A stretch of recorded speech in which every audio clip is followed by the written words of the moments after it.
Hola, esto es Foto y Parla, nuestro capítulo número 10, hoy con dos invitadas. O sea, no es un Foto y Parla en vivo, pero tenemos dos invitadas. Estas dos invitadas van a compartir su micrófono, entonces, bueno, ya hay que tenerles paciencia cuando vayan a compartirse ese micrófono para responder. Realmente no sé, no tendría una pregunta como directa para cada una de ustedes, pero vamos resolviendo ahí. La que tenga como más afinidad con la pregunta la va respondiendo porque... Pero bueno, les presento, ustedes se van a presentar, pero bueno, nombres: Aura Henao y Sara Silva, ambas son integrantes de este semillero de investigación de la fotografía del Caribe colombiano, de la UTV, del profe Adolfo Baltar. Entonces, bueno, con Adolfo hablamos un poco del tema de la memoria y del archivo, ¿no? Pero con ustedes quiero tener otro tipo de conversación. Si seguimos hablando del tema del archivo y la memoria, me parece maravilloso. Entonces, bueno, estamos en marzo, el mes de la mujer. Entonces, estamos reivindicando aquí un espacio reivindicativo, el podcast Foto y Parla. Claro. Pero sí, indudablemente sin dejar de lado el tema fotográfico, lo visual, la imagen. Aquí atrás tenemos mi proyecto fotográfico. La ciudad se está mirando, se está viendo, todo el tiempo la estamos memorizando. Entonces, no, muchísimas gracias por aceptar la invitación. Teníamos esta invitación ahí como reprogramada y reprogramada, sí, pero se dio. Se hizo realidad. Se hizo realidad. Entonces, les recuerdo que hay que acercarnos al micrófono bastante. Claro que sí. Entonces, bueno, no, vamos a empezar como presentándonos quiénes somos cada una de nosotras y qué hacemos, qué nos gusta, los sueños, metas. Bueno, mucho gusto. Mi nombre es Sara Silva. Actualmente soy estudiante casi egresada, gracias a Dios, de Comunicación Social y Ciencia Política y Relaciones Internacionales en la UTV. Miembro, como desde segundo semestre del semillero de Historia y Fotografía en el Caribe colombiano. Buenas afinidades, me gusta mucho la fotografía, la creación audiovisual, conocer la historia ya sea de ciudades, de personas, como tener ese feeling diferente que muchas veces no se ve. Entonces, bueno, esa soy yo. Nací en el interior, pero realmente me he criado toda la vida en la costa, entonces quien me diga que soy cachaca se lleva su puño, porque me considero muy afina a la costa caribe y la defiendo mucho pues en todo lo que pueda.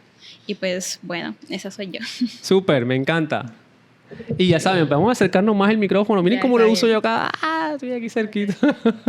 Bueno, mi nombre es Aura Henao. Y vamos un momentico aquí como para acá. Es pronto es que no está Epa, ¿cierto? Para sí, un poco. Sí. Para... Eso. Epa. ¿Me escuchas? Mi nombre es Aura Henao, soy comunicadora social, egresada el año pasado, hace poquito. Estoy en el semillero de Historia de la Fotografía en el Caribe colombiano desde el año 2020. Hace rato, y bueno, pues tengo la fortuna de seguir como adscrita, vinculada a esta bonita labor que hacemos desde el semillero. Actualmente soy asistente de canales sociales de la Fundación Gabo y gestora de contenidos de redes sociales del Centro Internacional para el Legado de Gabriel García Márquez. Mis intereses también están muy afines a esto de la investigación de la fotografía, sobre todo de la memoria comunitaria y de la memoria colectiva. Entonces, nada, hija de una familia migrante y orgullosamente cartagenera y barrial. Oigan, vamos a empezar de una súper duro. O sea, vámonos de frente aquí con un tema muy recurrente en el tema de lo visual y es el estereotipo del Caribe. ¿Cierto? Tú que estás trabajando con la Fundación Gabo, con este cuento de las mariposas amarillas y sí, como que todo es este realismo mágico y en el Caribe todo tiene que ser mágico. ¿Sí? Claro.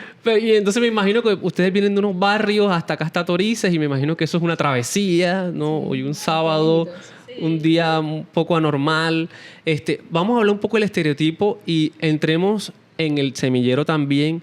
Cuéntenos un poco con qué Cartagena se han encontrado ustedes, o sea, qué les ha, digamos, destruido ese estereotipo, porque todos a la final construimos un estereotipo de ciudad, ¿no? Siempre he planteado de que Cartagena somos varios guetos, ¿no? El tema de la incomunicación entre barrios. Entonces, estar en el semillero y llegar a estos barrios, encontrar imágenes, ¿qué tipo de estereotipos o cómo les ha reconstruido la mirada de ciudad que tienen? A partir de mirar imágenes, archivos de personas. Vámonos ahí, ya nos fuimos de... Bueno, yo cuando entré al semillero, de hecho les confieso que entré como con la con la ilusión de poder hacer fotografía, de poder aprender a manejar una cámara y todo eso.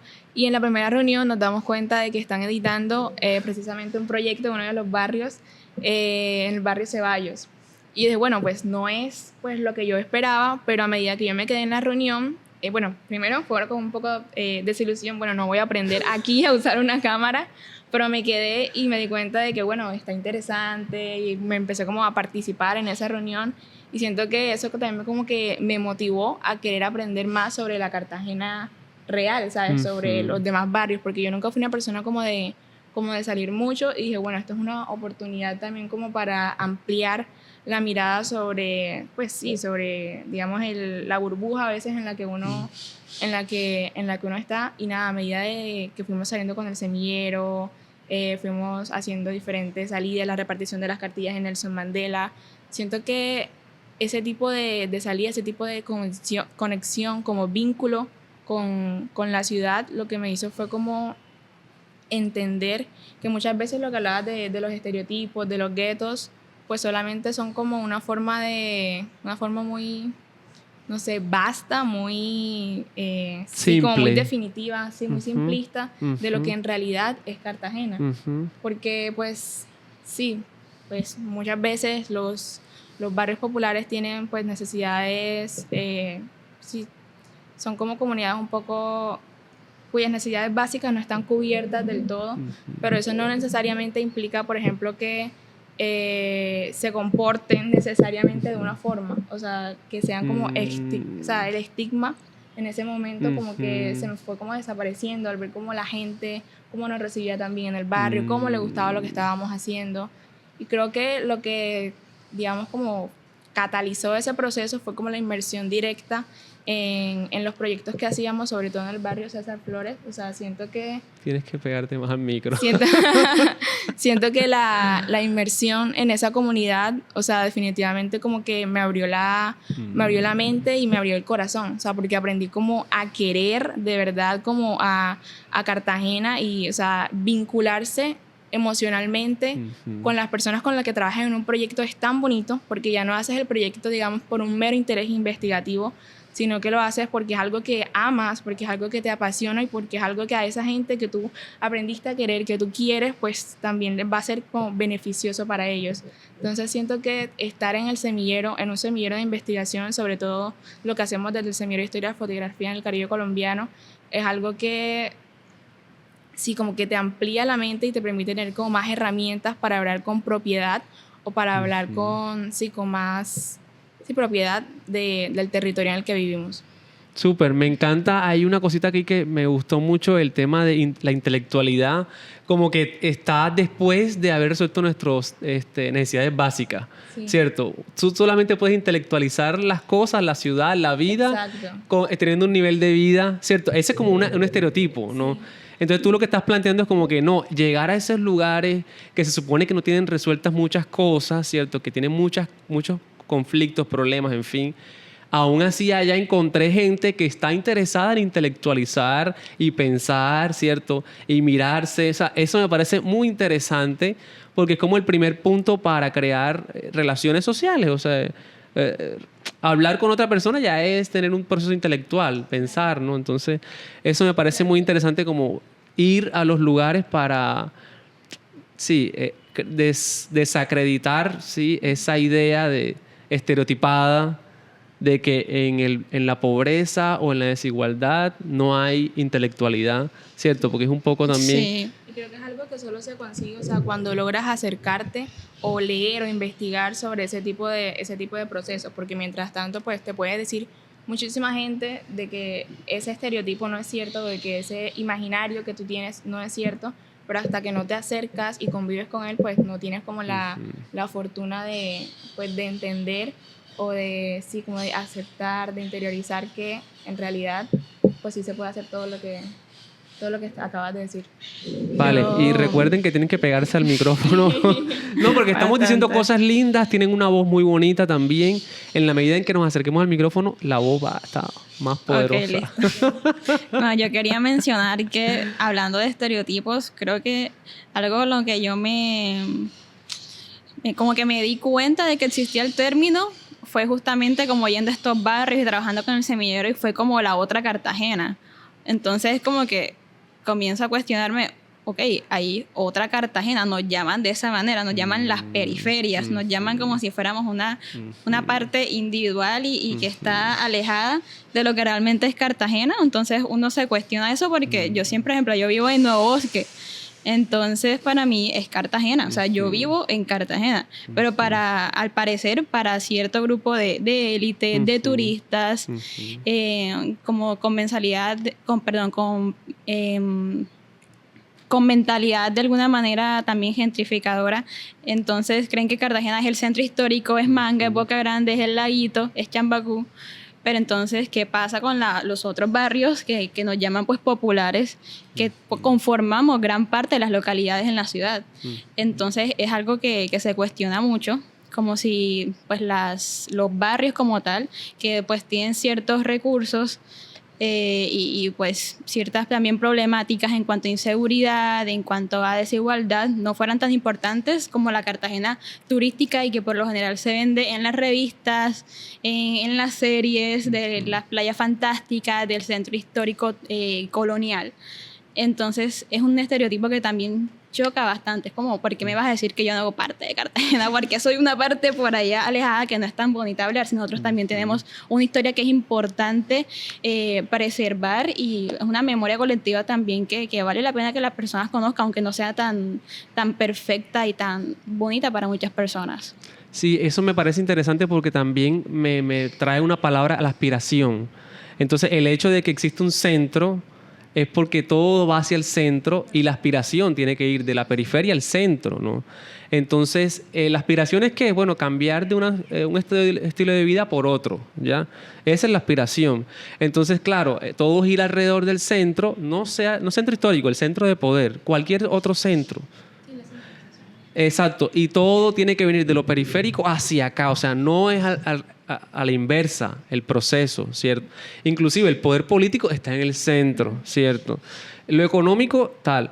En fin, un montón de cosas, pero cuando hay elementos periféricos simbólicos que los traen para el centro, es que se vuelven ya dejan de ser populares, periféricos, para volverse parte de la estructura. Exacto, cuando hacen en los museos las exposiciones acerca de las champetas, acerca de estas tradiciones barriales y se llevan al centro, ahí sí es wow para los turistas, tiene atención de la alcaldía, de los centros de poder, pero sí, justamente es esa desatención que hay, o sea, y es algo fantástico para los extranjeros. O sea, por ejemplo, algo que yo... Es un ejemplo muy, muy real, y es que justamente, por ejemplo, un extranjero ve sobre la champeta o baila champeta y eso es wow, eso es espectacular. Pero una persona de aquí lo hace y es un chirrete, es una persona sin educación. Pero ¿por qué si es nuestra cultura, son nuestras tradiciones? Entonces, es una crítica bastante real. Fuerte. Eso que tiraste ahí, uy, y es verdad, tú ves en las redes sociales al gringo bailando ahora el carnaval. Eso es la sensación. Y es la sensación, y lo está haciendo, bueno, no lo está haciendo mal porque no se baila bien y mal. No, lo que uno intenta bailar. Exacto. La otra vez un video de eso, un bogotano bailando ahí como que, Dios mío. O sea, sí, entonces me dieron durísimo en redes, me funaron porque, no, ahora uno puede bailar como le dé la gana y es verdad, uno baila como se le dé la gana. Pero sí, eso me parece interesante, esa idea. Sí, pero precisamente yo siento que también esto de el ejercicio de por lo menos pensar que hay algo más allá del centro, o sea, es como también importante para iniciar por algo. O sea, está bien, bueno, no está bien. Ya somos postmodernos. Está bien iniciar, o sea, con pensar de que hay algo más allá del centro. Pero claro, eso que decía Sara, que nos sigan designando como la otredad, sí es lo que es un poco, digamos, como conflictivo. Y sobre todo, cómo nos acercamos a esa otredad. O sea, nos acercamos a ella con lo que decíamos, de una manera utilitarista. Vamos a bailar champeta, vamos a ir a los picos, tomarnos fotos en los picos y todo eso. Pero cuando de verdad, digamos, vemos a una persona que sí, pues la cultura cartagenera, la cultura picotera, pues fluye por sus venas, ahí sí es como que, bueno, esto como que no es no es tan chévere o estigmatizamos a esa persona. Entonces yo siento que ese ejercicio por lo menos de pensar en algo más allá de, pues, de la centralización del poder, de la centralización pues, sí, de la representación, es como un ejercicio también importante. Sí, porque en ese sentido lo que ustedes están planteando también es como que se está usando esos elementos simbólicos de lo periférico para exotizar y poder mercantilizar. O sea, para exotizar, sí, tienes que exotizar para mercantilizar, o sea, para crear un producto, ¿cierto? Y en ese sentido ahí juega muy bien un proceso de estereotipación. O sea, tiene que haber un estereotipo para que sea fácilmente comunicable. Entonces, los costeños somos arepa de huevo, carimañola, ¿sí o no? No, en serio. Exacto. Y eso vende, o sea, porque es mucho más complejo comunicar, digamos, una cultura en su esplendor. O sea, es mucho más complejo porque la investigación y contarle eso a una persona es muy complejo. Entonces, no, que los costeños hablan carimañola y todo el tiempo comen carimañola y arepa de huevo. O sea, eso es lo más falso. Oye, yo creo que yo vivo aquí a 2 cuadras de la playa y yo tengo años que no voy a playa. Yo creo que esa es una identidad cartagenera también. Como está la identidad cartagenera que todos los domingos veo las familias que vienen de acá de Nariño y se van para su playa, su bonche de familia. Ya, entonces eso me parece también clave. Por ejemplo, también pues en uno de los barrios que fuimos conocimos a Mili la Picotera y a Rafael Escayón, que ellos son como muy activistas de la champeta. Y ellos nos decían, a veces creen que la gente champetúa o la gente que le encanta este ritmo musical va a siempre estar vestido de colores fosforescentes y con sus trenzas. Y puede que en caso sí, pero no es una regla, no es como que todas las personas en Cartagena van a ser así y les va a gustar incluso este género de música, porque hay muchas personas que no, como hay personas que les gusta la salsa, otro el vallenato, otro no les gusta y aún así es caribeño. Entonces sí, o sea, hay muchos matices que se resuelven muchas veces a estereotipos, pero son muy peligrosos porque entonces creen que todas las personas tienen este mismo imaginario y no es así. O que las personas no tienen, porque hablamos golpeado, de pronto no tenemos el mismo nivel de educación de otra persona que no lo hace, ¿no? Hay cartageneros que golpean, hay cartageneros que no, y no depende justamente de estas dinámicas socioeconómicas, no depende directamente. Sí, y yo creo que... No, dale. Yo creo que también es como la reivindicación de la palabra, o sea, de la palabra champeta, como apropiarse de lo que es de uno, porque la palabra champeta, champetudo también está como estigmatizada o suele ser como... denigrante, como, ay, ese champetudo. Entonces, como que la gente, a pesar de que muchas veces disfruta de la música champeta, pues para designar a alguien de pronto que no les cae bien o que no les convence o que tiene una actitud como muy alegre, pues lo designan de esa manera. Entonces, también está como en el imaginario colectivo, también existe como esa... digamos, como caer en el costeño cae sobre el estereotipo del costeño. Entonces es un ciclo que se va repitiendo, entonces son esas dinámicas sociales que también pues hay que intentar como romper, o hay que intentar explorar para que pues la misma gente se dé cuenta de que definitivamente lo que hay aquí es cultura y que esta cultura, aunque...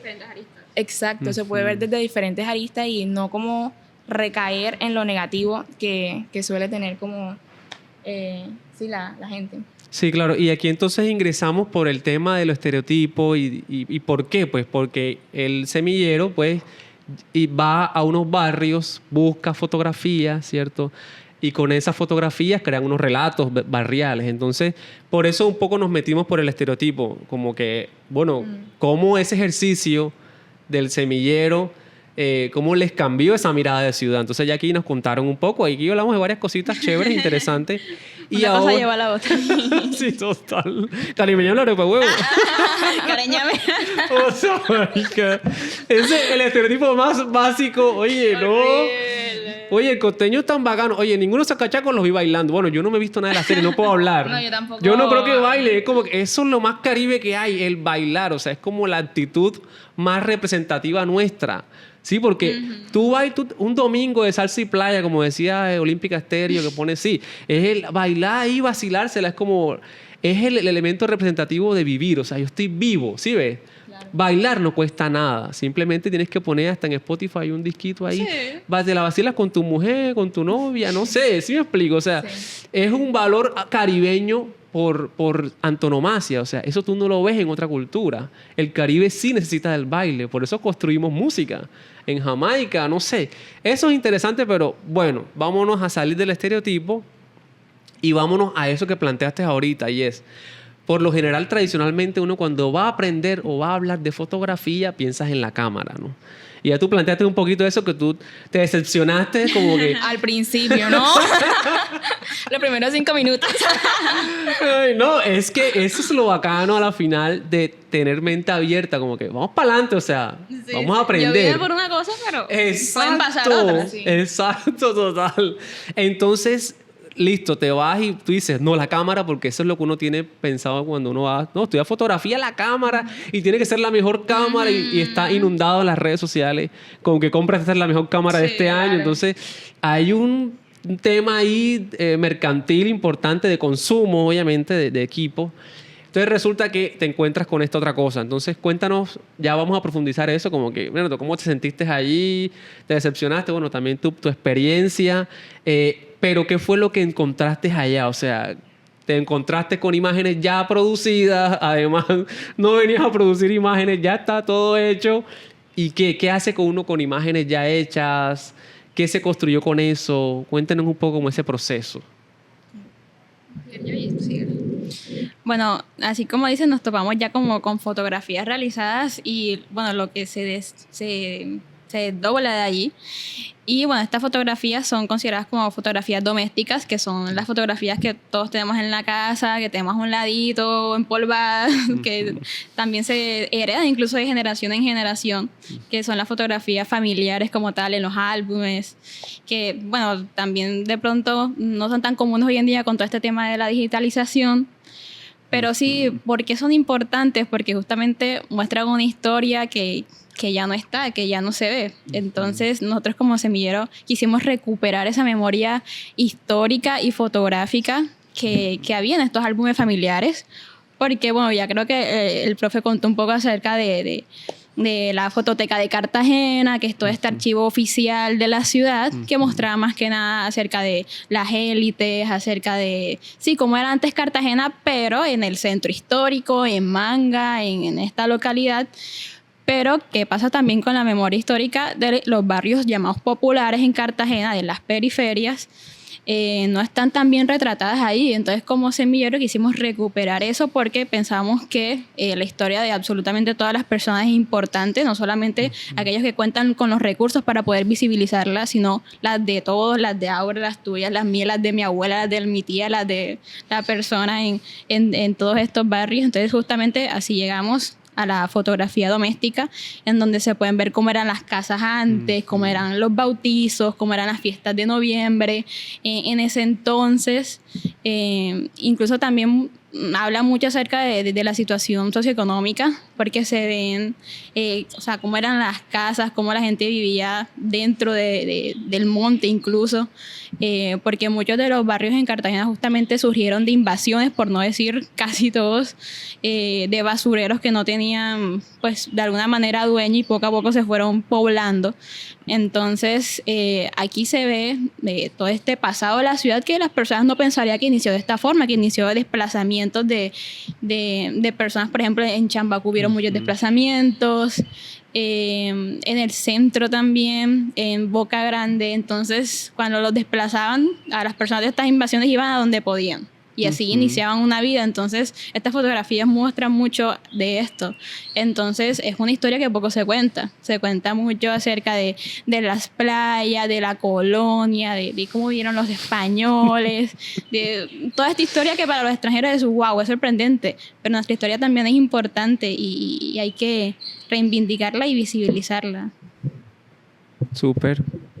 Bueno, yo siento que, pues sí, como decía Sari, del semillero, pues ya trabajamos con fotografías de la gente. Eso también tiene como un valor emocional para las personas y para nosotros, que también como que nos apegamos a ellos. Pero yo siento que de lo individual se puede partir a lo colectivo.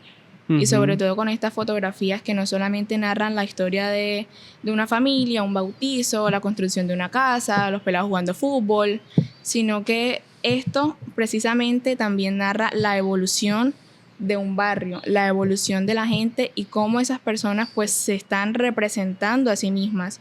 Y siento que es con eso, con esa premisa, bajo la representación de las personas sobre sí mismas, que estamos también como trabajando en el semillero, precisamente para reivindicar como esta memoria histórica que nos han impuesto en el colegio sobre la colonización, sobre cómo llegaron los españoles, sobre los galeones, o sea, todo eso siento que se puede también complementar con un trabajo de memoria colectiva, de memoria comunitaria que estamos construyendo también desde el semillero.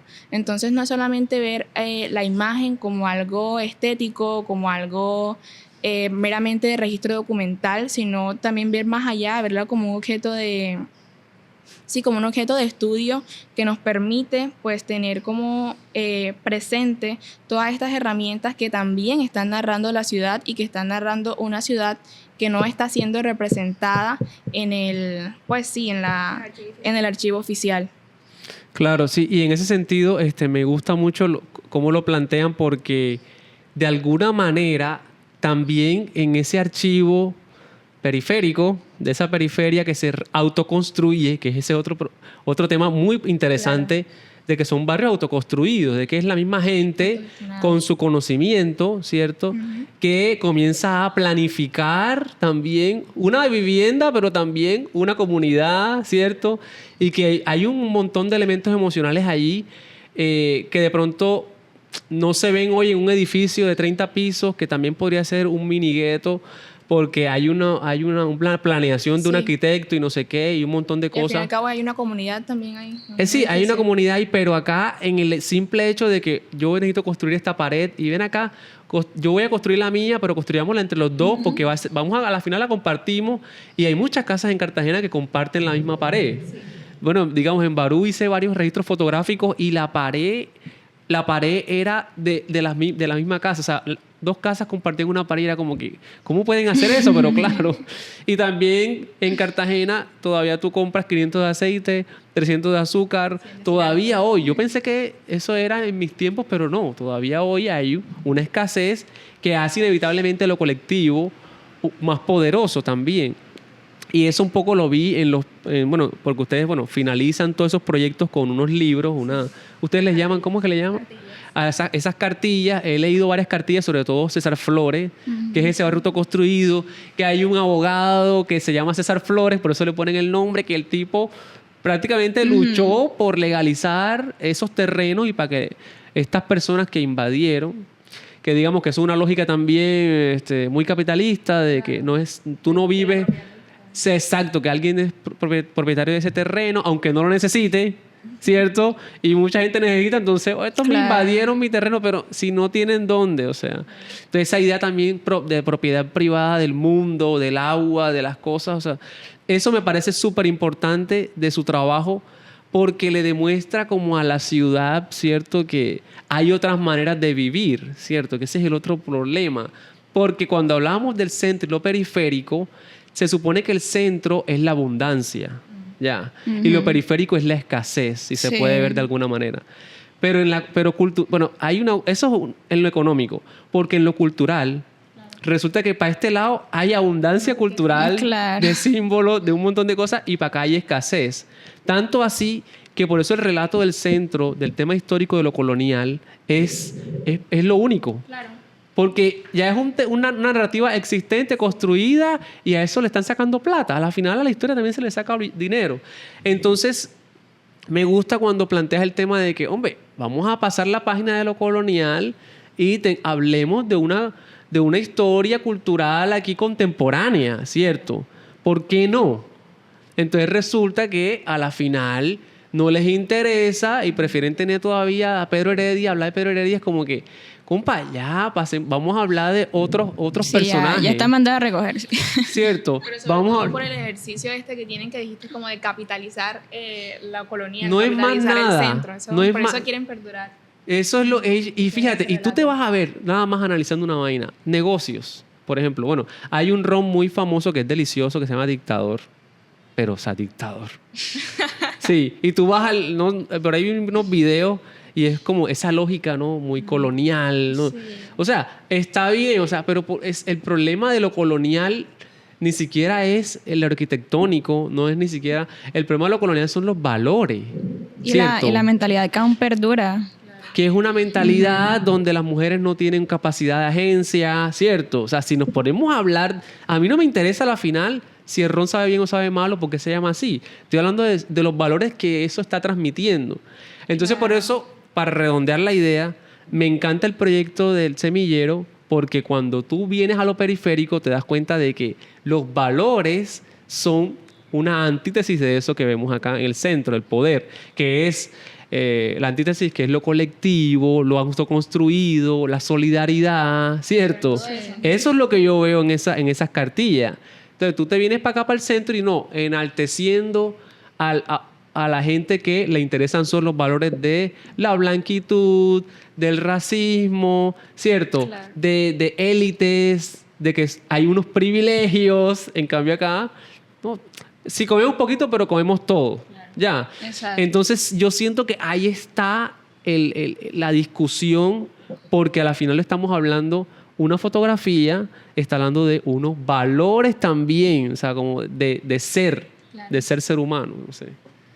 No hice ninguna pregunta, tengo que hacerla. No, pero es bacano, o sea, siento que la conversación también Sí. es un método investigativo, o sea, porque aquí estamos conversando y creo que... Y creo que surgen cosas, ideas. Exacto. Sí. No tengo guión hoy, lo siento, no tengo guión, pero sí tenía como esas dos grandes preguntas para ustedes. Entonces, ahora, digámoslo así, vámonos más personales todavía. Digamos que qué comunidad o dónde se sintieron como más conectadas o dónde dijeron como que, uy, aquí hay una historia que yo quiero contar ahora de manera personal, no sé, ahora sí con mi cámara, ya, hacer fotos de esto. ¿Dónde encontraron eso? ¿Qué les conectó más? ¿Qué las llevó más? ¿Qué les despertó más su creatividad? Bueno, yo sé cuál comunidad enganchó más ahora. Y sé que le encanta contarla, así que adelante. Bueno, y antes de eso, pues quisiera hacer una anotación sobre esto que dices de las comunidades, y siento que la solidaridad, o sea, de verdad es un valor. Estamos aquí luchando con el micrófono. La solidaridad de verdad es un valor que es transversal en todas las comunidades. Siempre está como ese, sobre todo, sentido de pertenencia sobre el barrio, sobre lo que estamos construyendo, sobre lo que va a ser nuestro y sobre esto que, pues, al fin y al cabo, pues, es de nosotros. Hace rato yo estaba escuchando un podcast también y mencionaban sobre que uno es percibido a veces como primero o como segundo de algo. ¿A qué me refiero? O sea, yo soy Aura de Cartagena o soy Aura de la Central, pero también es la Central, el barrio de Aura. Entonces siento que es este ejercicio también en cómo narramos a las personas. Siento que con este ejercicio del semillero de las cartillas también no solamente estamos contando la historia de un barrio, también estamos contando la historia de las personas que viven en ese barrio. Y precisamente, como mencionabas, a través de la conversación que también se genera esta intelectualidad, este conocimiento, es precisamente mediante este método, mediante grupos focales, mediante entrevistas que llegamos a la gente, a partir de, pues, las fotografías como lo que cataliza todo eso y de lo que parte el semillero.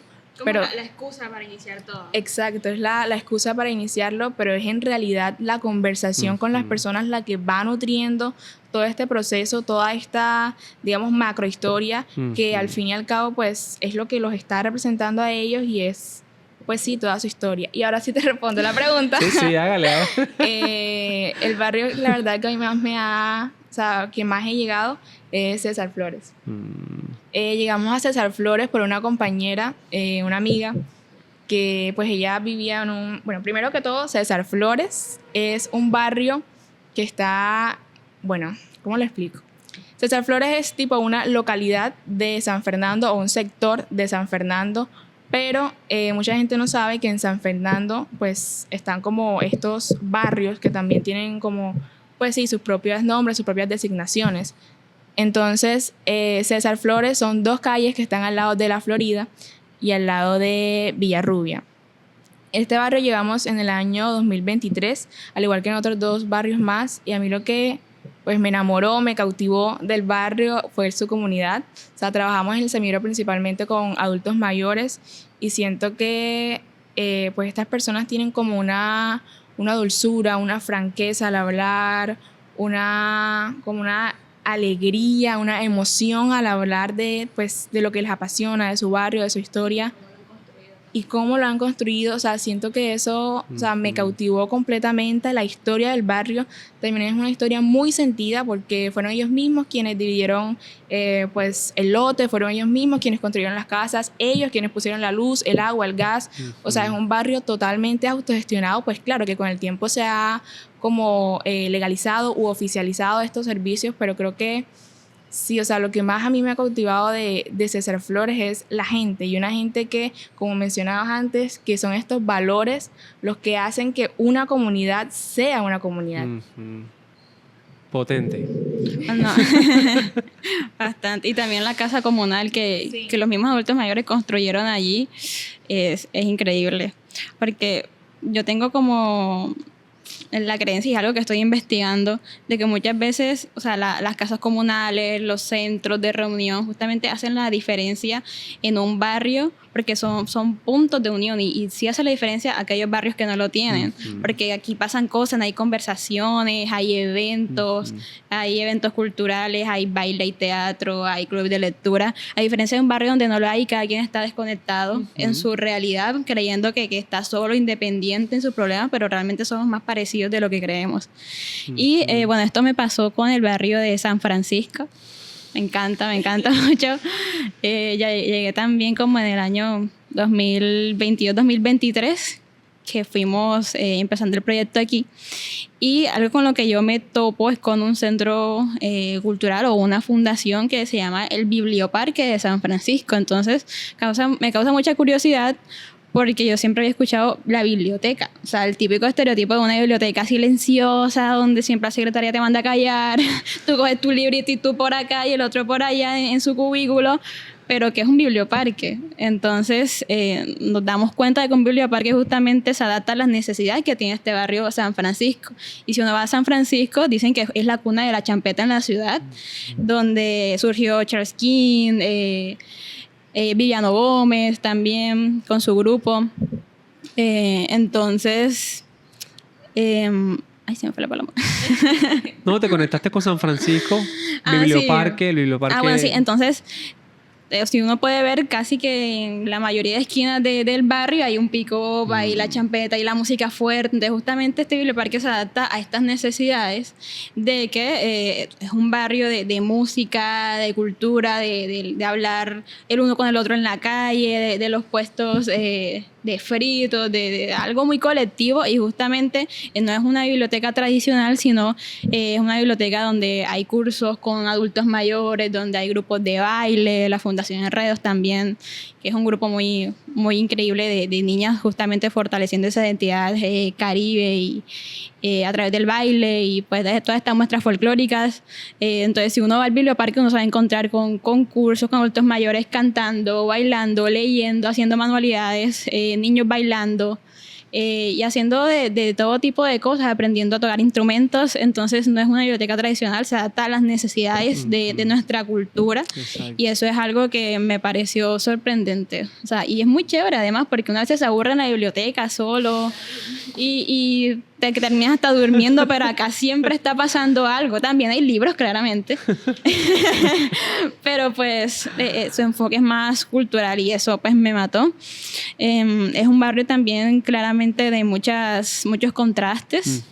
Como tú dices, o sea, tienen una cultura riquísima, pero muchas veces, claro que los derechos no son garantizados. Hay muchas casas de tablas aún hoy en día, porque pues con la migración venezolana muchas personas incluso se han asentado aquí y también comienzan como antes a también formar su vida, su vivienda de la manera que pueden. Uno pensaría que solo es en el pasado, pero aún hoy en día también persiste. Entonces me pareció muy interesante. También, por ejemplo, que viven al lado de un aeropuerto. Entonces uno cuando ve un avión, ¡ay, qué chévere el avión!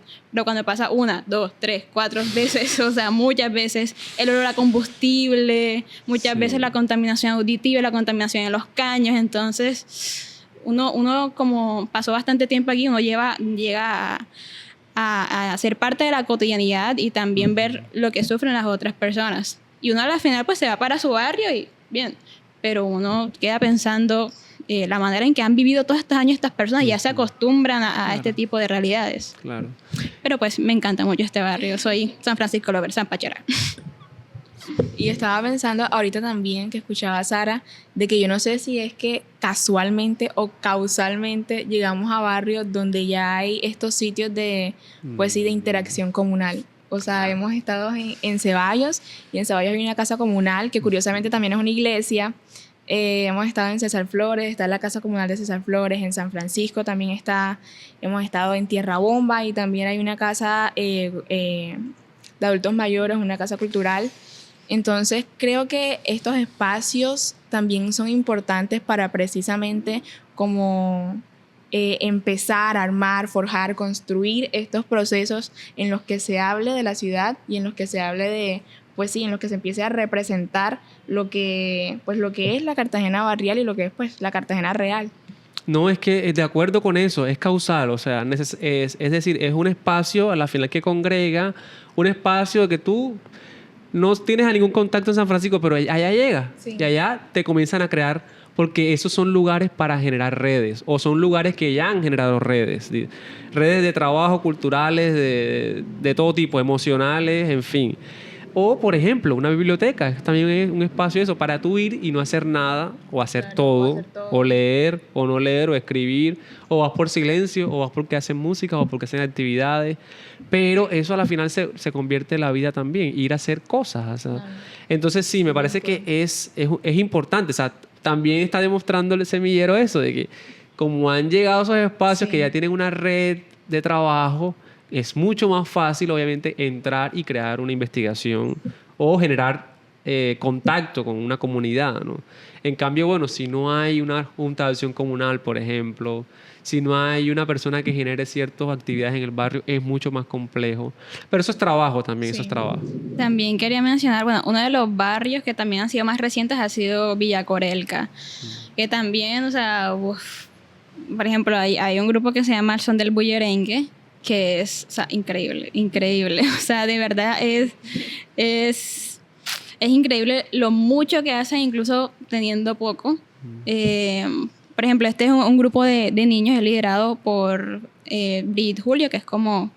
es alguien del barrio, que creció en el barrio. Este también es un barrio de invasión, como le llaman, que queda atrás de Tubo Caribe. Y pues, por ejemplo, o sea, el simple hecho de que, por ejemplo, yo quiero tomar una moto, ir al barrio, y el mototaxista se me va poniendo como, ¿a dónde me estás llevando? ¿Qué es esto? Las calles no están pavimentadas, ¿dónde me estás metiendo? Mejor te dejo aquí. Entonces, sí, hay muchos estereotipos al respecto, y creería uno que es muy peligroso, que quién se va a meter allá en una invasión, porque incluso ellos no tienen servicios garantizados, el agua lo toman como pueden. Y todo esto, entonces, a pesar de todas esas realidades, también a los niños, por ejemplo, muchas veces son aturdidos con prostitución. Muchos no pueden ir a un colegio, no tienen los recursos. Uno ve a los niños pues en la calle, algunos sí, pues tienen la manera.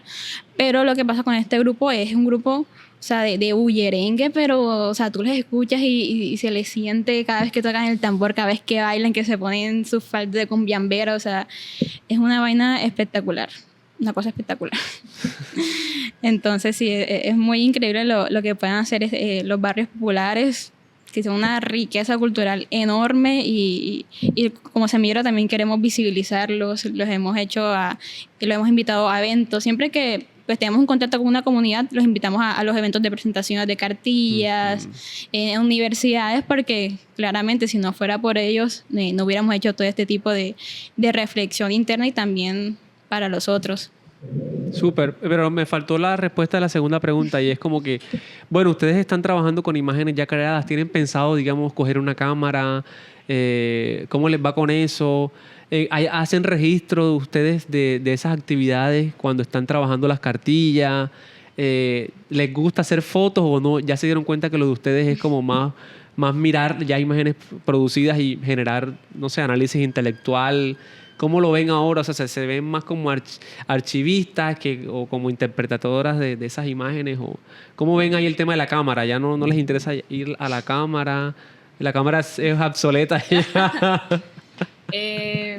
Bueno, en mi caso, pues yo no me considero fotógrafa, le estaba diciendo a Rafa, y no suelo tomar fotos, pero creo que el ejercicio de simplemente ver lo que pasa alrededor de uno es un ejercicio muy, muy enriquecedor, y sobre todo cuando tienes algo de lo que partir, o sea, en este caso la fotografía de los álbumes de las personas en Cartagena, en un barrio popular.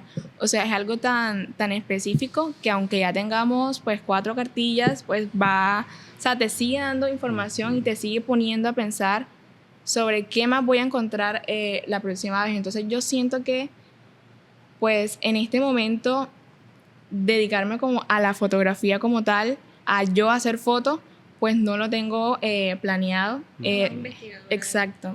Me veo más como investigando sobre la fotografía o partiendo de la fotografía para hacer algo más, construir, sí, un relato, pues sí, como estar como en contacto con las comunidades. Aparte que a mí me gusta mucho hablar con la gente, estar caminando, estar con ellos. Entonces creo que estos espacios como que, sí, aparte de que propician estas conversaciones, son importantes también para, pues sí, para crear narrativas pues auténticas. Entonces creo que, respondiendo a la pregunta, sí, me veo más como una investigadora de la fotografía, más que como una fotógrafa, aunque suelo tomar fotos pues para mí, a modo de diario, a modo de, pues sí, como de journal. Me veo más como una investigadora de la fotografía.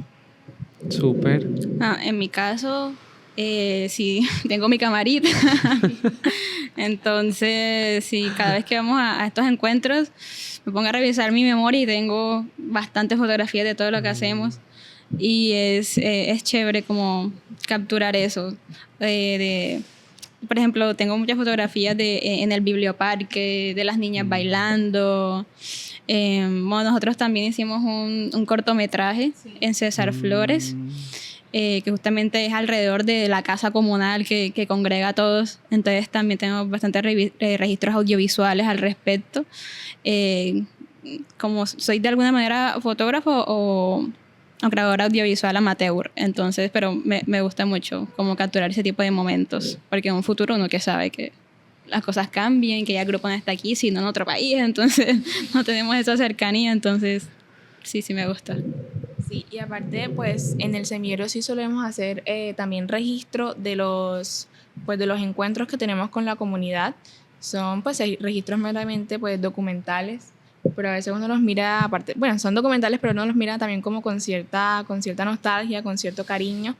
Y esos mismos registros documentales sobre la casa que hay hoy en día, sobre las personas que están hoy en día, sobre cómo se ven, de alguna manera, pues también te dan como un contraste con lo que es hoy y con lo que era antes. Entonces siento que también es un ejercicio que, a pesar de que está, sí, pensado para ser meramente fotográfico, también te habla como de la evolución o del progreso que ha tenido una persona o que ha tenido una comunidad.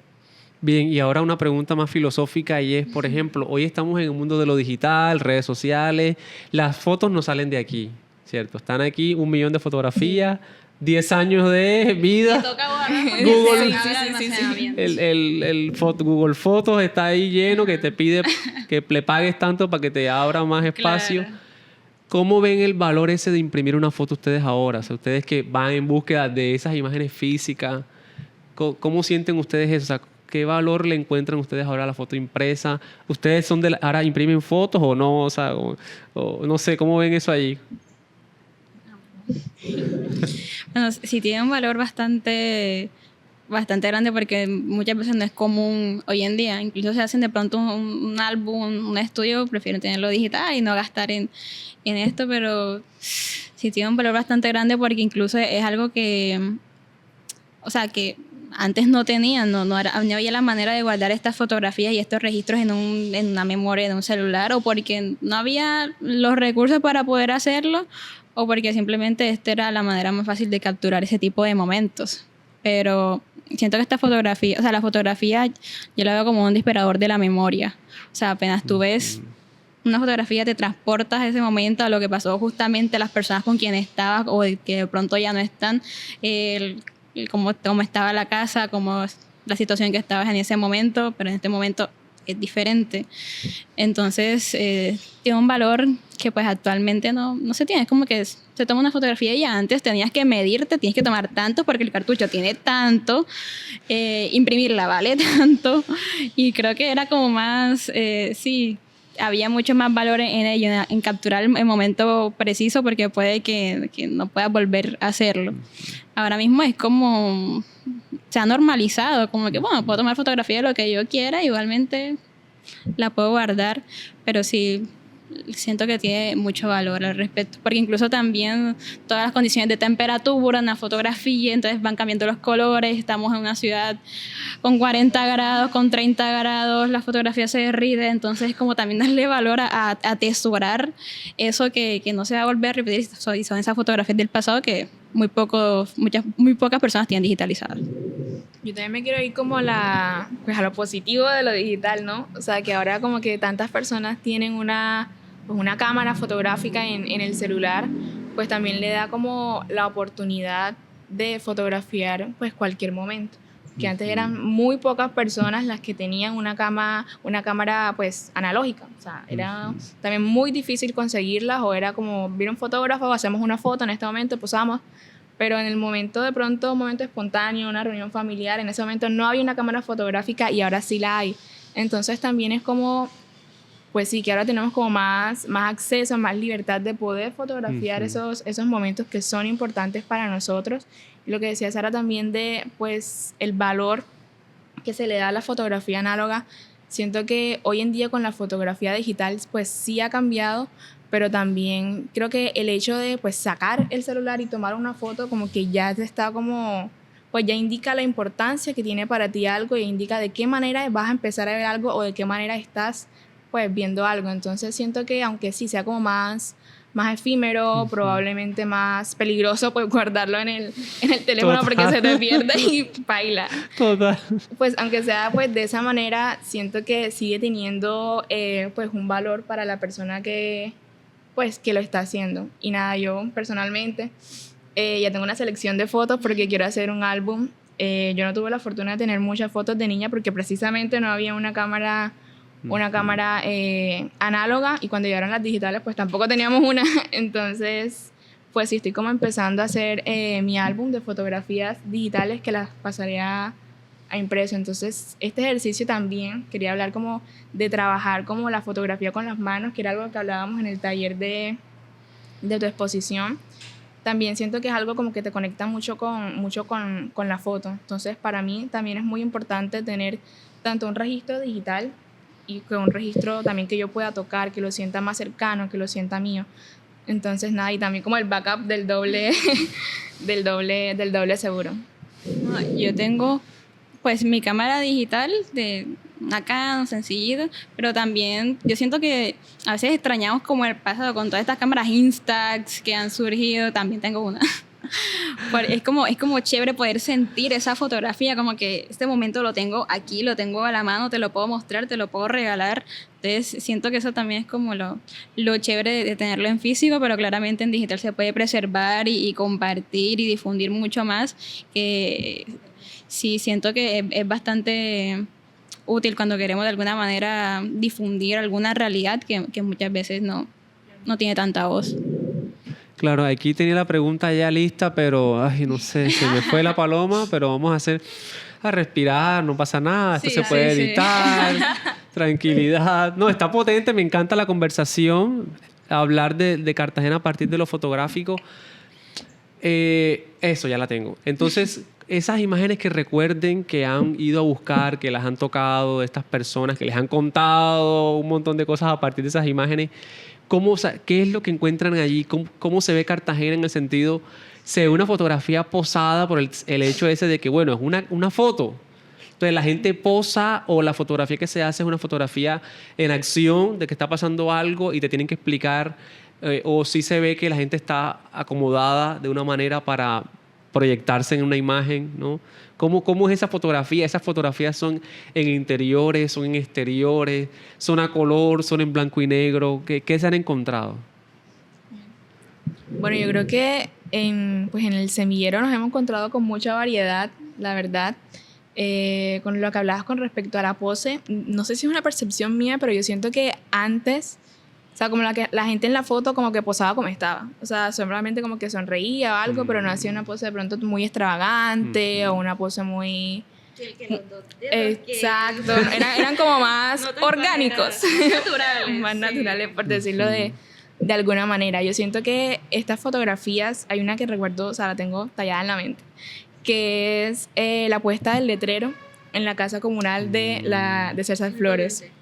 Entonces está alguien en una escalera poniendo las letras y están abajo las personas pues posando para la foto. Pero Sí está mirando a cámara. sí, están mirando a cámara, pero como te digo, o sea... poniendo el letrero. exacto. ¿Quién alcanzó? Exacto, es una pose... Mira, la cámara salió. Exacto. Entonces siento que pues estas fotos, pues sí, tienen como cierto grado como de acomodo, cierto grado como de pues encuadre, pero no son como pues como las de ahora, ¿no? Como que... Muy organizada. exacto, como cuadriculadas. Y sí hay también fotos en acción, o sea, de gente pues haciendo cosas, pero en general creo que las que nos hemos topado han sido fotos de una acción, pero que en ese momento como que dicen, bueno, la foto, y la tomamos. Entonces creo que ese tipo de fotografías son bastante frecuentes, han sido sobre todo pues, a color, pero por lo que decía Sara hace rato, por el calor, por las condiciones, pues que son álbumes familiares, no tienen como todos, digamos, de pronto, exacto, todos los cuidados para tenerla bien preservada, pues hay variaciones de color, algunas pues están bastante delicadas, se han pegado con el plástico, pero también está como... creo que esta como sensibilidad del material con el que trabajamos también nos da como, pues sí, como la responsabilidad a nosotros de que, hey, esto es algo tan importante que se ha guardado durante tanto tiempo, que es algo tan frágil, como de trabajar bien con eso, o sea, de hacer lo mejor posible para que esa foto salga en la cartilla, para que esa foto nos narre lo mejor sobre el barrio en el que trabajamos.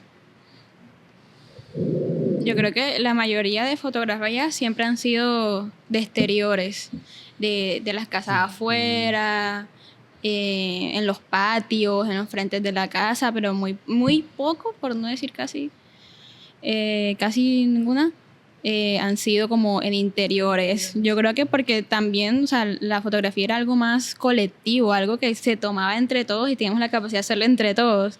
No de que, bueno, voy a coger mi cámara y yo misma me tomo una selfie en mi casa haciendo lo que voy a hacer. No, era más difícil y menos accesible de lo que uno creería. Bueno, una fotografía que a mí me llamó bastante la atención fue en San Francisco justamente y fue de un avión que estaba pasando, pero pasaba muy cerca de las casas. De hecho, una anécdota acerca de eso es que en San Francisco nos contaban los adultos mayores que como el aeropuerto siempre ha estado ahí, bueno, las casas eran, y aún muchas son de tablita, los techos de zinc, no estaban muy bien estructuradas, cimentadas, y ha pasado un avión jumbo cerquita. Entonces, claro, o sea, todas las corrientes de aire volaron mucho de los techos de las casas. Entonces fue como, o sea, ellos lo contaban riéndose y ay, quedamos sin techo y tal, pero es algo fuerte. O sea, porque tu casa se está destruyendo, se está cayendo justamente por estas situaciones de no tener derecho a la vivienda garantizado.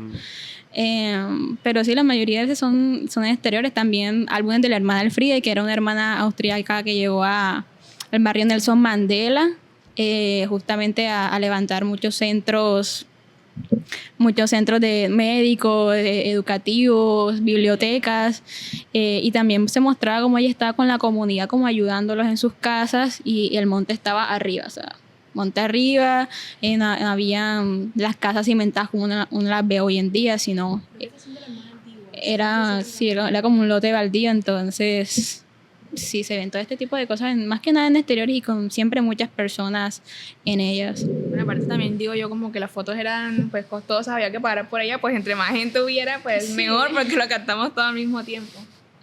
Sí, no, poderosísimo. Creo que estamos ya finalizando el podcast. Ha sido maravilloso esta conversación. Yo tendría más preguntas aquí, podríamos quedarnos, Pero bueno, esa es la idea. Busquen el semillero, tiene Instagram, ¿verdad? Sí, se llama @semillero HFCC en Instagram. Subimos muchas cositas por ahí, se vienen cositas. Sí, se viene un encuentro de semilleros, de fotografía, entonces están invitados todos. Por favor, manden sus ponencias, que queremos conocer todo tipo de realidades que tengan para mostrar. Sí, el semillero también tiene buenas noticias. Por ahí fueron reconocidos como sí. semillero de investigación. ¿Cómo es eso ahí? Nivel A1. Sí. Sí, el grupo humanístico HESH, que es como del cual hacemos parte, y esa parte de la universidad, pues fue reconocido. Sí, de nivel A1, así que somos pues uno de los mejores semilleros De Colombia. honestamente, a nivel nacional. Así que nada, es una noticia que recibimos ayer y estamos muy contentas de pues también poder compartirla aquí, pues celebrar de alguna manera con este encuentro acá. Sí, porque estamos hablando de todo su proceso también, ¿no? Sí, y creo que es algo muy potente que sea un grupo de humanidades, porque hoy en día incluso es muy sobrevalorado, que porque no da cifras exactas, que porque tiene un método cualitativo, que habla más que nada con las personas, y de realidades que muchas veces no se quieren visibilizar, porque siento que el trabajo también es algo no políticamente correcto, es algo que incluso es un poco revolucionario, que causa incomodidad, como dice Aura, porque es algo que muchas veces no se quieren saber y que los centros de poder no quieren hacerse cargo. Entonces, como que el poder estar dando la lucha por las humanidades, por las narrativas de las personas, por su cultura, por exaltarla y visibilizarla, incluso dentro de sus mismos barrios, porque no siempre hay que llevarla a un centro histórico para que sea noticia, para que sea importante resignificar el hecho de que esos lugares, esos barrios también vale la pena que la gente venga y vea y conozca. Claramente, pues sí, tienen sus problemáticas, pero que podemos acceder sin ningún problema con medidas de seguridad, no da papaya. Claro. Entonces, sí, estamos bastante felices por eso. No, y me gusta porque a la final demostramos un tema que es muy fotográfico, es la representación, ¿no? Claro. Y empezamos, y me gusta cuando cierro el círculo, cuando logro cerrar el círculo, porque hablamos de este estereotipo, y el estereotipo es una representación de una persona, de un grupo, de una comunidad, y lo que permite el semillero con todas estas nuevas prácticas es como representar otro tipo de estilos de vida también, de formas de ser, de historias de vida. Entonces eso creo que también es súper importante, digamos, y eso es súper político, porque entonces demuestra también que esa aspiración que teníamos de que queríamos vivir en el centro histórico y ser como ellos, ¿cierto? Es como que no es necesario. O sea, también puedo ser alguien, vivir bien, tener un nivel de vida bueno, ¿cierto? Viviendo acá con mi comunidad, entendiéndonos mejor. ¿Sí me explico? O sea, claro. Yo creo que ese es el valor también de darle representación a todos los estilos de vida que tiene una ciudad, ¿no? Porque dejamos de ver el tema lineal, porque la aspiración es muy lineal. Claro, y la aspiración de pronto como única realidad, pues se pierde, o sea, lo céntrico. Porque esa es la modernidad eurocéntrica, ¿no? Que tendríamos que ser como ellos. Yo me acuerdo que yo fui eurocéntrico en un momento, era como que, sí, ahora que termino el colegio tengo que estudiar inglés para ir a estudiar a Alemania. Esa era mi idea. Y era como que, ¿pero por qué tengo que ir a estudiar mecánica? Y resulta que a mí no me gustaba eso. Después me di cuenta, estudié filosofía aquí, me he conectado con la ciudad de una manera, siento que... Pero siempre está esa discusión interna, que de pronto podríamos hablar de eso si es caso, como que hay que salir. Bueno, aquí no hay oportunidades. Y es verdad, no nos vamos a mentir, no hay oportunidades en una ciudad para la gente joven, en fin. Y por eso uno siempre está como en esa idea de salir. Pero ¿cómo así que no hay oportunidades en una ciudad que tiene un puerto, que tiene una refinería? También para quién hay esas oportunidades. Exacto. Esa sería la pregunta, exacto. ¿Para quiénes sí hay, para quiénes no? Pero entonces todo está conectado. Y es que, claro, no hay oportunidades para esa periferia, ¿cierto? Tienes que acercarte a ese centro. Entonces, claro, es que el sistema está bien construido. Total, ¿cierto? Es que aunque uno no quiera, siempre... Exacto. Tiene más importante las élites de los apellidos, exacto. El familiar de tal. Exacto. Ahí está la cosa. Pero de Nuevo y la central. ¿Qué sucede? Y a partir de todo ese circuito hay una cosa que lo cultural también se vuelve un espacio de la disputa, ¿no? Claro. Y es como que, claro, pero tú no entras acá no porque no queramos, sino porque tú eres champetúo, porque deja de ser champetúo para ver si eres como nosotros. Sí, pilla. O sea, hay un montón de elementos a la final que están planteando que hay una manera de ser Ideal, sí, exactamente. Y que en ese sentido, lo mejor es que sigas allá en ese espacio porque no vas a llegar a ser como nosotros, que ese es el otro gran problema de la idea colonial. O sea, es que la colonialidad es una idea que tú no puedes llegar a hacer eso, porque eso es de sangre, porque eso es divino. ¿Sí me explico? O sea, y estamos hoy en una democracia que lo que está pidiendo precisamente es que ya esas ideas arcaicas y patriarcales se desmonten para que realmente todos podamos obviamente convivir. Ya, Claro. entonces, es a la final, lo que ustedes están proponiendo como semilleros es una construcción de ciudadanía, ¿cierto? Claro, y por ejemplo, algo que yo vi hace poquito, que también es una crítica a eso, a todo lo del centro, es que, por ejemplo, venía un evento aquí a Cartagena y yo estaba viendo dónde era. La publicidad mostraba la Torre del Reloj, el centro histórico. Y me meto para ver dónde es, por acá por el Napoleón Perea. Entonces, o sea, ¿cómo me vas a poner que vienes a Cartagena centro cuando el evento es aquí en la Bariferia, en los barrios populares, y la gente que va a ir es justamente esa, no la que estás mostrando, la súper fantástica? Entonces sí, es una crítica a esa representación en publicidad, en historia, que quiera tener Cartagena, pero nosotros también hacemos parte y es algo que no se puede borrar. O sea, porque vamos a estar ahí presentes dando la pelea. Sí, siento también que eso de apropiarse de la cultura, sobre todo, es bastante importante, y creo que procesos como este que hacemos del semillero y también de esto que estamos haciendo ahora, justamente hablar sobre estas cosas, también como que pues le dan la idea a alguien o ayudan como a que eso se vaya como decodificando. Justamente lo que decía sobre que uno crece como con la idea de irse afuera, eso estaba justamente como una crisis de los 20 el año pasado. No pasó. El año pasado. No, porque tuvimos una sí, experiencia. tuvimos la fortuna de ir a Madrid y a París durante un mes y obviamente quedamos encantadas. Entonces como que bueno, aspiramos a esto. Pero yo el año pasado me preguntaba, ¿sabes? Pero es que yo no me veo envejeciendo en otro lugar que no sea Colombia. O sea, yo quiero estar aquí. Entonces también está como pues pensar a qué nos estamos arraigando o qué, o sea, desde dónde están nuestras raíces y a dónde queremos ir. O sea, si en realidad podemos construir el futuro que estamos pensando de esta manera de emigrar a otro lugar. Y puede que sí, pero también puede que estemos cayendo bajo esa aspiración que tenemos que tener de ser como eurocéntricos o de tener que aspirar a ir a un mejor país, a un país desarrollado, porque pues aquí no hay. Desarrollado porque exacto, es desarrollado. El desarrollo es bastante sí, controversial. Sí. No, y los países en vía de desarrollo, todo esto es... No, y amigas, y a la final si uno se da cuenta, o sea, bueno, listo, te vas para un país de esos donde se supone que por lo menos el espacio público, puedes hacer uso del espacio público, tiene espacio público de alguna manera, pero otros derechos no los creo que los vayas a tener tan satisfechos, como por ejemplo salud, claro.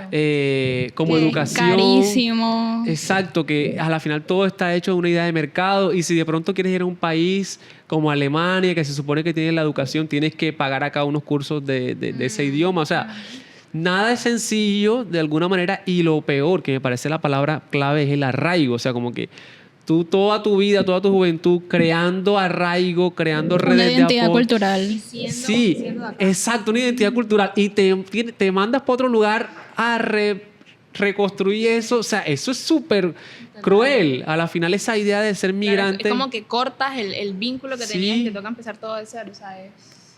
Sí, total. Obviamente yo creo que nada es fácil, ni vivir aquí es fácil, ni vivir allá, pero sí siento que hay unos elementos emocionales sobre eso, de esos valores de comunidad, aunque, hombre, no tengas muchos amigos aquí, porque de alguna manera, ¿cierto? Pero el hecho de compartir una música, una manera de comer, ¿cierto? Eso creo que es muy poderoso, y eso es lo que la gente más extraña cuando está obviamente fuera. Cuando estuvimos allá en España, que bueno, fue por todo un proyecto de la Unidad Académica de Comunicación contra la Violencia, que es un vínculo con la Universidad Complutense de Madrid que tuvimos, ¿qué tenemos? Hubo un lugar que yo siento que hizo como para mí más fácil, no sé si para ahora también, como la estadía, que se llamó La Parcería, que era como un lugar, como un centro cultural hecho por un colombiano, un brasileño, un ecuatoriano, un peruano, creo, si no estoy mal. Y por ejemplo, cuando acá era época de carnavales, allá también los hacían. Allá tuvimos un espacio también para hablar y mostrar estas fotografías allá. y mostrarla a personas propias de allá, europeas, españolas. Mira, aquí hay estas realidades. Puede ser por sus antepasados también, pero pues, buscamos siempre reivindicar y a través de los centros culturales tales como sí, buscar otro tipo de voces y de actividades, pero era muy chévere, también vendían empanadas, cosas así, o sea, era como, wow, Colombia está aquí, no me quiero ir de aquí ponen música, ponen champeta, ponen salsa, allá afuera ponen electrónica y música de inglés, necesito mi champeta, por favor. Un reggaetoncito, no sé. Sí. Pero sí, era muy chévere y son poco de pronto estos espacios, pero oye, o sea, ese vínculo de nosotros y poder encontrarlo en otra parte es único y en muchos lugares no van a ver. Sí, como que esto soy yo y hace vibrar mucho lo que uno es. Oye, solamente la última pregunta sería una casa. Voy a pensar en una casa. Porque uno está joven y uno no piensa sino en una casa como a los 35, si se casa, es como ¿No te creías que iba a pensar en la casa? O está el meme este que... Me levanto pensando. Oye, no, el meme este de que la foto de... Estamos peladitos y que no, yo con mis primos no pensando en comprar un terreno barato. Yo me levanto pensando cómo voy a comprar una casa. Y fíjense, me parece súper interesante ese tema porque ustedes hablando de cómo César Flores y estos barrios autoconstruyeron, ¿cierto? Y invadieron, y uno lo puede ver como que esta gente, qué locura, cómo hicieron esa vaina, pero si no lo hacían, no tienen casa propia hoy. Total. Y sus hijos y sus bisnietos y sus nietos, y ¿cierto? Servicios públicos, y ellos mismos pavimentaban las calles, o sea, decían vaca colectiva o sea, las pavimentaban, o sea, es algo increíble. Sí, o sea, es como que también nos está demostrando, o sea, sin darnos cuenta lo político que es conectarse con otra comunidad, porque eso no se hizo una sola persona, no fue eso fue un grupo de gente necesitada. Una acción comunal fuerte. Sí, una acción comunitaria, exacto, poderosa, de que es necesario entonces estar juntos. O sea, ese es un poco el capitalismo que también nos ha eliminado esa idea de lo comunitario. O sea, ahí está por eso es que no le gusta al capital lo comunitario. Las cartillas están en PDF en el link de la bio del Instagram del semillero, las pueden encontrar las 4 cartillas o en el repositorio de la Universidad Tecnológica de Bolívar. Siento que el tema del semillero y todo lo que está haciendo con el tema barrial, la fotográfico, es tan amplio, ¿cierto? Y nos deja muchas enseñanzas, más en una ciudad turística como Cartagena, porque lo que en realidad una ciudad turística complejiza es el tema del hábitat, es donde vivo, porque el hábitat se vuelve un espacio pensado para el otro. Pensado, y ese otro que viene con un poder adquisitivo mayor. Entonces se va a incrementar los arriendos, se van a incrementar una casa se incrementa. Entonces tú ya estás pensando en, mi casa la vendo para que construyan un edificio de 10 pisos. ¿Sí me explico? O sea, es una idea de mercado de la vivienda. Entendiendo que la vivienda es un espacio para que la gente habite, viva, tenga raíces, cree colectividad. Claro. Y no, ahora la idea capitalista es de que el tránsito, de que son habitaciones para que vengan personas a vivir una semana, 2 días, claro, ya, pero pagan mucho mejor. Entonces, el semillero ahí me plantea esa discusión, por ejemplo, a mí, Cartagena, una ciudad turística. Y bueno, ese era como mi es como gran aporte. Una ciudad turística hecha para el turismo. Exacto. Muchas veces. Como toda esta controversia que se quiere hacer creo que se llama teleférico. Sí. Desde el pie de la popa para que los turistas vean. No ven el problema de movilidad que hay en Cartagena, cuánto se demoran los Transcaribes, la calidad que estos tienen, o sea, es deplorable. No, y también lo del malecón, o sea, van a hacer un malecón y mucha gente todavía pues sin vivienda propia, mucha gente como tú dices en invasiones que está construyendo, que levantan y pues se las tumban, entonces es como, sí, siento que el capitalismo como mencionabas también pues te hace pensar más como en la individualidad, en lo mío, o sea, es como un poco más... una dinámica un poco más individualista, o sea, no... Y elitista. Exacto, te hace como no pensar en el otro, sino en lo que puedes ganar a costa de lo que tienes. Ajá, exacto, a costa de lo que otra persona pierde. Sí, lo que están planteando es que tenemos unas dificultades y el dinero público es para solucionar esas dificultades. ¿Por qué crear con ese dinero público Claro. O sea, ¿eso a quién beneficia? O sea, que sí, beneficia a una gente, obviamente, porque... Total, o sea... Pero, bueno, en fin, o sea, no lo vamos a meter allí, pero sí me parece interesante. Y, bueno, un poco el espacio del podcast es como para qué estamos haciendo, cómo estamos construyendo las cosas. Me parece chévere el tema de lo colectivo que plantea la cartilla también. La cartilla se puede encontrar en digital, ¿verdad? Sí, ¿En dónde? El repositorio de la UTB y también en @semillero Exacto. HFCC. HFCC. Está en el link y pueden encontrarlas, descargarlas, leerlas, releerlas y demás.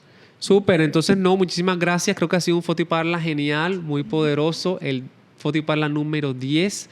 Gracias por aceptar la invitación, por estar acá. Ahorita no se vayan, vamos a hacer unos foticos. Así que. Chévere. Vale, chao. Chao, gracias.